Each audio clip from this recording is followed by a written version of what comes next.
Да видим номинираните в категория утвърден учен в областта на социалните и хуманитарните науки.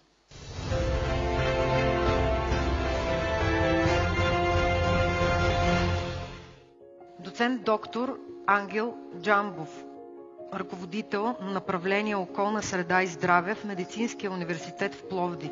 Той изследва влиянието на градската среда върху човешкото здраве и благополучие, като обединява подходи от екологична психология, социална епидемиология и урбанистика. Професор доктор на филологическите науки Искра Христова Шомова е водещ български филолог и изследовател в областта на старобългарската литература и славянската християнска книжнина.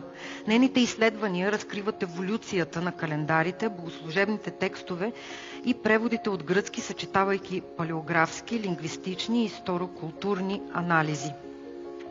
Професор доктор Станислав Иванов от Висшето училище по мениджмънт във Варна изследва икономически и социални аспекти на изкуствения интелект, автоматизацията и роботиката в отделните отрасли с акцент върху туризма.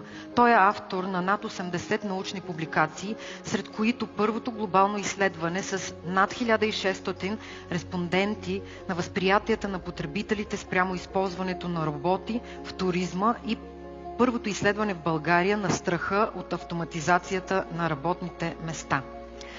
Професор Николай Щерев от Университета за национално и световно стопанство работи в областта на развитието на социалното предприятие и използването на високите технологии. Председател е и на Асоциацията на преподавателите по икономика и управление в индустрията, както и председател на съвет Кръгова икономика Зелена алтернативна България.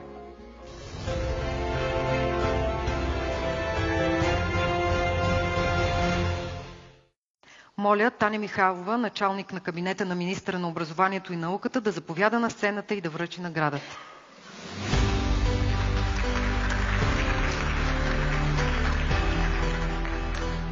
Има наистина голяма символика в това да съобща точно тази награда, защото това е нашето призвание. Колкото и добър специалист да си, учен, трябва да бъдеш преди всичко човек. И аз се радвам, че тази награда е за професор Станислав Иванов, Висше училище по мениджмънт Варна.